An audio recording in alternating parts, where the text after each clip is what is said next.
Depuis le 10 mai, le chantier d'installation du parc éolien en mer de Noirmoutier et de l'Île-Dieu a repris. Situé à 11,7 km de l'Île-Dieu et 16,5 km de Noirmoutier, le parc devrait alimenter en électricité près de 800 000 personnes, soit l'équivalent de la population vendéenne. Alors à ce jour donc, la phase préparatoire est terminée. On passe maintenant au gros du chantier. Les 61 monopieux du parc commencent à être installés.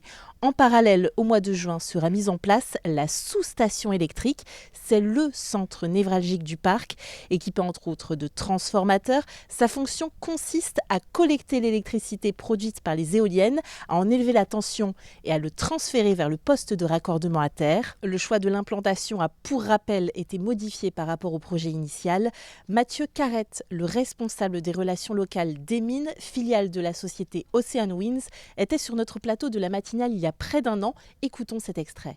Il y a tout un travail de concertation qui est mené tout au long de ces années, qui continue, qui va se poursuivre encore de nombreuses années, puisque c'est très important d'informer déjà et de pouvoir dialoguer. Et j'évoquais des évolutions, notamment l'implantation de nos éoliennes a évolué suite au débat public, parce que ça a été aussi une demande pour pouvoir mieux travailler aussi pour la pêche professionnelle prévue dans le secteur.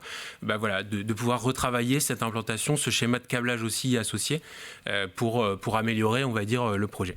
Alors vous vous en doutez, la pose de ces éléments d'importance sur le site va entraîner une forte activité sur zone. Aussi, depuis le 10 mai, la zone est réglementée par un arrêté préfectoral.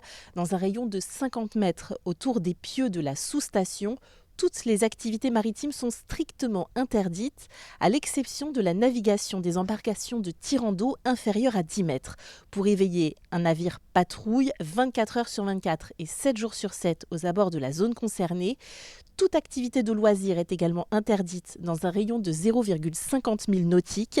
À l'automne 2024, une autre entreprise prendra le relais pour une première campagne de pose de câbles interéoliennes.